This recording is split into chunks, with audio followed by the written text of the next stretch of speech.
Hi there, Lindsay here, the Frugal Crafter. I had been suffering some art block, and then last night I came down to my studio. I was just kind of watching some videos and just chilling out, and I decided to play with a supply that was sitting on my desk, and I drew this, and this artwork broke me out of my art block. But it wasn't so much this as it was the supplies I was using. And it can be any supply, but for me, I grabbed this set of American Journey watercolor sticks.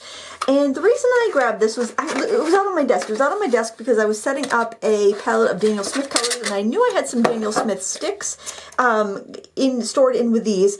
And I was looking at these and I was like, you know, I got these, I used them, you know, because I did a review on them a few years ago, but after I did the review, I didn't really use them much anymore, and I thought it was always kind of a shame because they were really nice quality. I'd sliced off a little bit of the end of each crayon, stuck it in a little palette here. I liked the packaging. They were fun to use, but for whatever reason, I just kind of set them on a shelf and moved on to something else. So these never had a really big, heavy, kind of preciousness to them. And so I'm like, I'm just going to play with these. I didn't have some big idea of what I was going to do. I didn't have some grand plan. I didn't even hit record on my camera. So I didn't even film drawing this. And I just grabbed one of these crayons and started drawing. And then I started diluting it with water. Then I started using them as watercolors. And then I colored with some of them and liquefied them. And I had a lot of fun. But most importantly, this non-precious art broke me out of my art block. So what I want to say, the reason I did this video is because I just want to encourage you, because, okay, so it was just Black Friday, right? And so, you know, there's supposedly all kinds of great sales. And, you know, I was looking at all the art supply sites and thinking, okay, maybe there's something I can buy that will give me this inspiration that I so desperately need right now because I'm art blocked.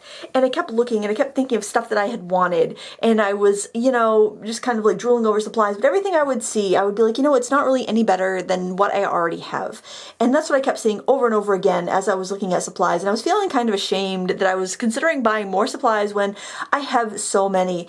And so then I decided to just use something that I already had, that I hadn't used much.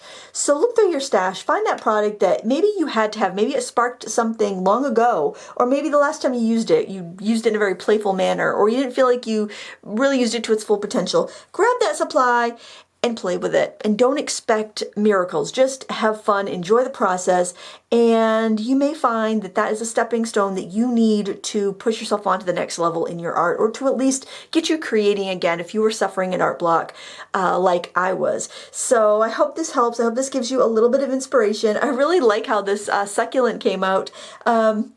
And I hope it helps you. I hope it helps inspire you. These crayons, in case you're wondering, are the American Journey watercolor crayons from Cheap Joe's. But like I said, look through your stash, find something that you haven't used in a while and play. Because I think we kind of lose that element of play in our art sometimes. And I mean, you could give any kid under the age of 10 a box of any supplies and they're going to create something wonderful and they're going to have a wonderful time. Even if you can't discern what it is they've created, they're going to love their art and they're going to have a blast. We need to get back to that process of enjoying art in our adult practice as often as we can. And sometimes we get stressed out because we have so many things we have to do. We have deadlines, we have work, we have family obligations that, you know, we don't even want to participate in our art unless we know we're going to have something beautiful when we're done. But I think we need to step aside from that and just sit down with our materials and enjoy them regardless of the outcome. I know it's hard to do. It's hard for me. I'm sure it's hard for you, but hopefully this encourages you to give it a try. You never know what's going to happen. You might have something you actually really like. And I suggest working in a sketchbook because you can close the lid if you don't like it and nobody's got to see it. So, hey, what better reason than that? Thank you so much for watching. I hope this little pep talk gave you a little creative inspiration. Give me a thumbs up if you enjoyed this. And until next time, happy crafting!